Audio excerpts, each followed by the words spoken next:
Today, I'm going to be breaking down the muscle up into a very simple process.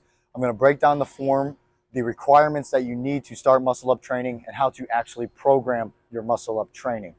When it comes down to it, it's more about your form and technique to unlock that first one. And once you unlock the technique, that is where strength becomes the biggest limiting factor and how clean your muscle ups will look. So let's go ahead and get right into it. All right, so before you do any kind of muscle up training, you need to have at least 10 pull-ups and 10 dips. The more pull-ups and dips that you have, the easier learning the muscle up is going to be, but that's just the bare minimum that you're going to need to have.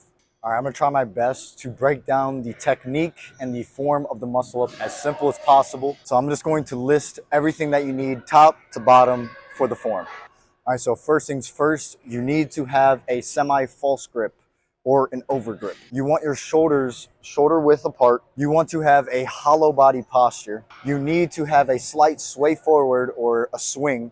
You need to learn the timing of your pull. And once you figure out the timing of your pull, we figure out the transition to the point where you actually transition into the dip portion of the muscle up. Okay, so I kind of just switched to a shoulder bar over here, but with a semi-false grip or a false grip or an overgrip, instead of grabbing like this and this being your pulling path, your wrists look like this, you want to have a slight overgrip.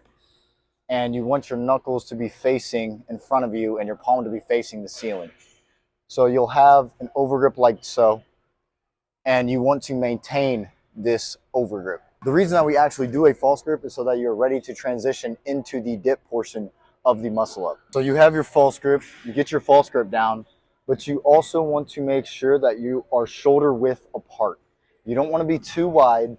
Grab the bar shoulder width, you just stick your arms straight out, grab the bar with an overgrip, and you're ready to set up for the next step. So like I said, you'll do your false grip, like so, with a shoulder width grip.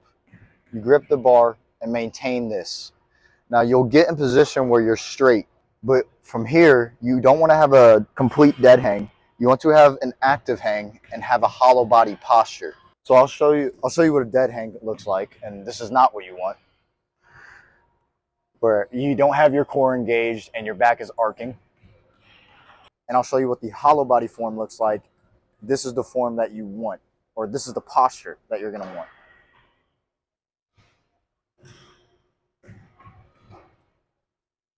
As you can see, that I had a more active core. Instead of letting myself bow out into like a banana back, I closed myself in with my core, doing a hollow body hold while I hang. We are now going to learn about the swing. A lot of people misinterpret this swing as momentum, like this is what helps them get around the bar. For a correct muscle up, you want to use it for alignment purposes. So when you swing, it is a very slight sway forward. It is nothing too crazy. And the reason that we need to swing or have a little sway is because we want our body to be on a diagonal plane by the time we pull. Because if we pull straight up, the bar is going to get in our way 10 out of 10 times. So we want to have a slight sway forward so that our body is on our diagonal plane to be able to pull up and away from the bar. And that's where we would get to the next step of the transition. But let me show you what the swing looks like. So false grip, shoulder width, you'll come down with a hollow body posture and you sway forward. This is as much swing as you need. Once you get right in front of the bar, your toes are in front of the bar, you are ready to have a powerful diagonal pull.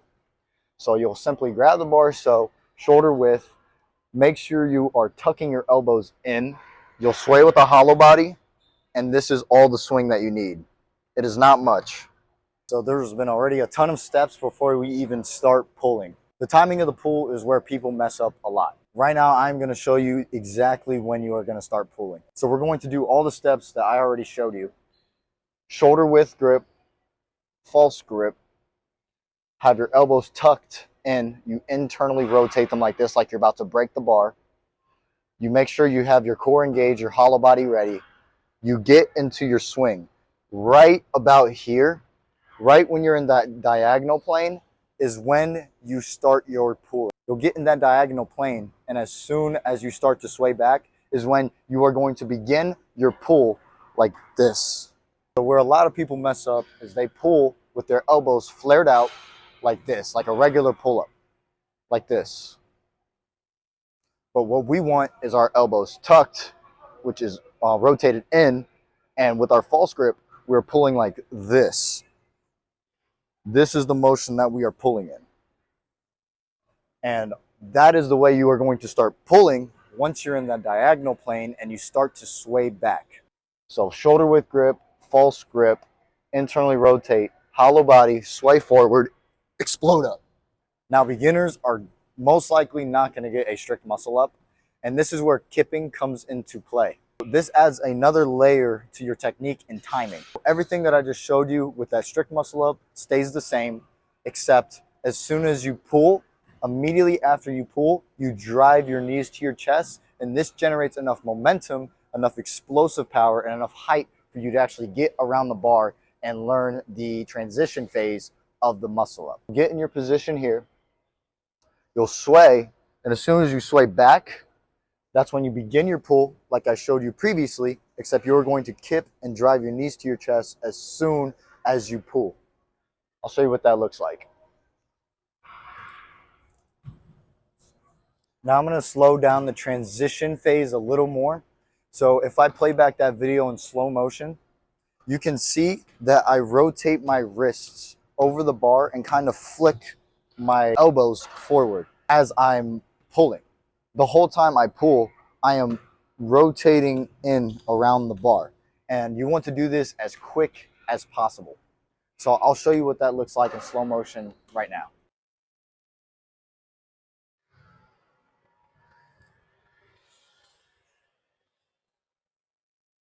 So as you can see there, I immediately caved in my body with that hollow body, as well as keeping my elbows tucked, and started rotating in as soon as I could. Once you complete all of those steps, all it is a straight bar dip from there. All of those principles will apply, strict or kipping. The strict muscle up is a display of pretty much pure dominant strength, whereas the kipping muscle up uses momentum, but that doesn't discredit that it's not hard. It is used to build up to the strict muscle up, and I'm actually going to show you guys how you can actually program your training with specific pull-ups. So there are 3 different paths you can take to unlocking a strict muscle up. We want to start training explosively because a muscle up requires explosive strength and to generate force through your fast twitch muscle fibers. We can do this either through explosive pull-ups, high pull-ups, or kipping muscle ups. The form that I showed you for the muscle up is exactly how you're going to perform your explosive pull-ups, your high pull-ups, and your kipping muscle ups. I'm going to show you what an explosive pull-up looks like. So you'll go like this, boom, boom. That is an explosive pull-up. That is when you are purely just trying to explode up and touch your chest to the bar. Now, a high pull-up is when you are trying to maintain this distance between your bicep and your forearm and pull as high or as low to your waist as you can. And that's what this looks like.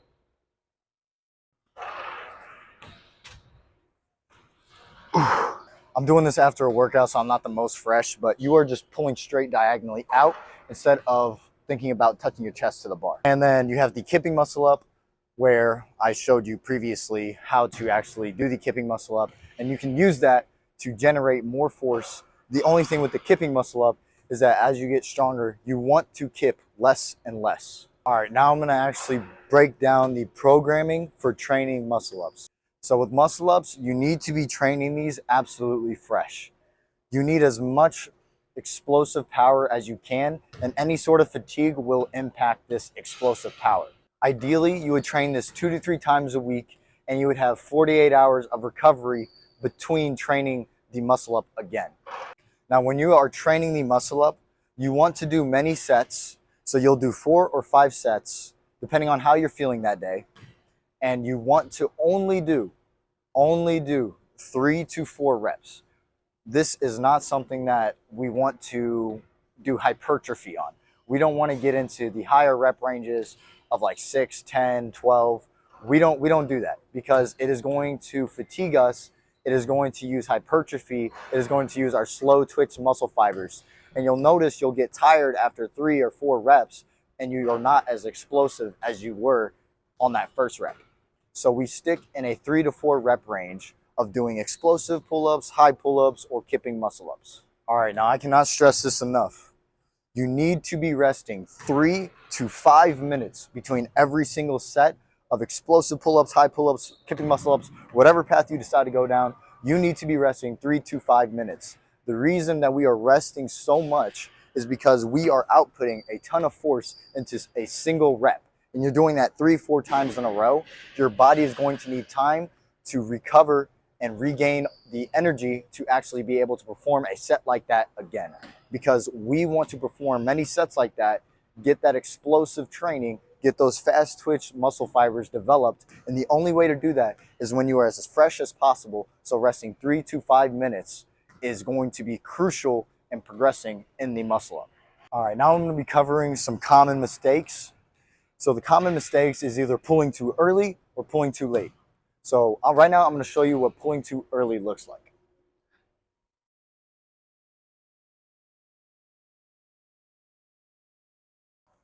So that was pulling too early. I didn't let myself sway forward. I didn't let myself reach the apex of my swing. I was swinging and then I tried to pull. Now I'm going to show you what pulling too late looks like.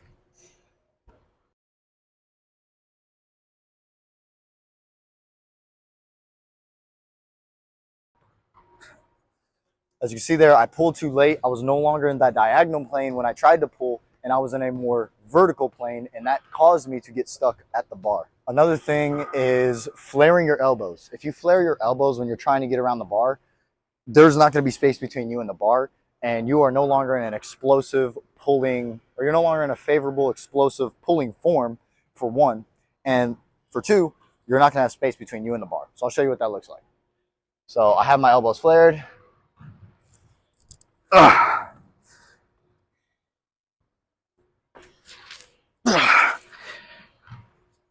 So as you can see, it doesn't work. Even I'm pretty strong. I'm not able to do that with my elbows flared. So I guarantee you, if you have your elbows flared, you're not going to be able to do a muscle up. The biggest mistake, the biggest bottleneck between you pulling high enough and transitioning is your false grip. So you want to have that false grip, because if you have your wrist like this, you will get stuck at the bar 10 out of 10 times. So always have that false grip. It's going to make it so much easier to transition, and it's going to put you in a favorable pulling path and also put space between you and the bar. It's really where it all starts, because if you don't have a good grip, everything else is going to lack. Okay, so some pro tip for you guys is to use chalk.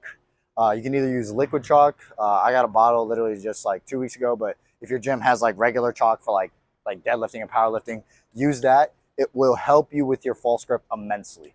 Another pro tip is to not have your shoes on. So in the beginning stages, you want to minimize as much weight that is on you, because you're not yet strong enough, and adding like a pound or two, or maybe like just like literally anything more, is going to make it that much harder. So I don't know if you noticed, but I have my shoes off and literally all the attempts I was doing, and I still do it to this day, even though I'm definitely strong enough to do it with my shoes on. Always take your shoes off when performing muscle ups. Makes it a lot better, makes it a lot cleaner, and allows you to focus even more on your form. Another pro tip is to record every single set that you do.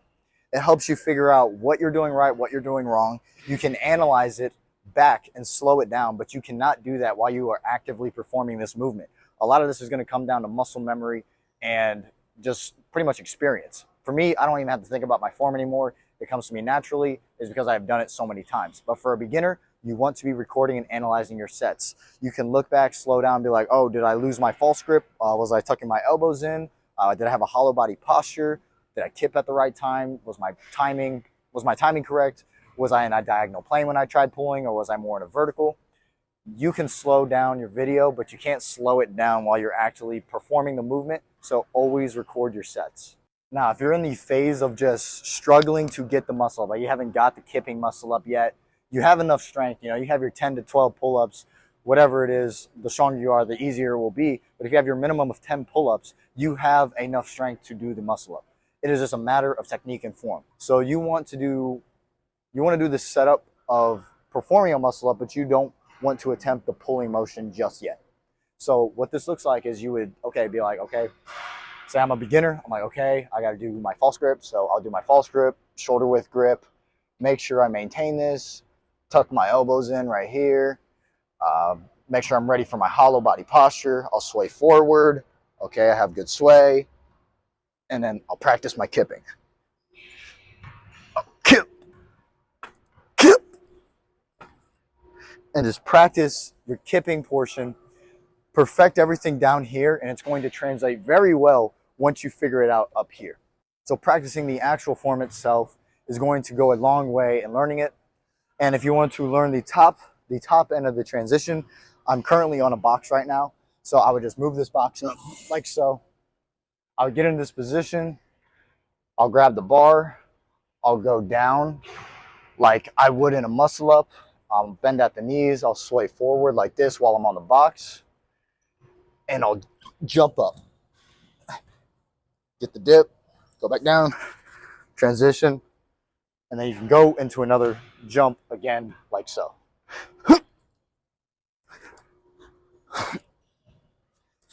And that will teach you the transition of the top end and the bottom end. If you do those two things, getting the kipping muscle up will not be a challenge for you.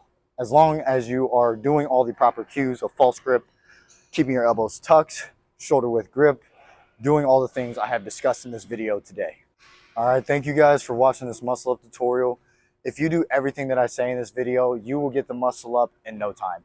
The muscle up is, in my opinion, a beginner calisthenic skill. It is very overglorified because random people can just do it because they have enough strength and like they get lucky with the coordination and technique. And that's why people can actually conceptualize how hard it can be, because they know that pull-ups are hard. So that when they see you pull high and transition over the bar and you're on top of the bar, it looks amazing. But I promise you, in calisthenics, this is one of the beginner skills that people start off on. Not to discredit it at all. It is still a very hard movement, but that comes to show how hard calisthenics is in general. If you go ahead and take your ego out of the equation and really focus on your form and perfecting certain aspects of the technique, which is going to be the bottom portion and the top portion, you can train the bottom portion through your timing and your pulling, and in the top portion you can use a box to understand that transition on top. But leaving your ego out and being very patient is what comes down to making faster progress. Pushing through with ego will actually slow your progress down. So training the right way with the right structure and the correct approach will bring you so much further and avoid injuries. So thank you for watching this video. That's all I have for you guys today. I hope this tutorial helps you out. Comment down below if you unlocked the muscle up through this tutorial or this helped you in any way, shape, or form. And even comment what phase of the muscle up you are stuck in, whether that be the bottom portion or the top portion or the transition portion. Whatever it is, comment it down below and I can see if I can help you out. Peace.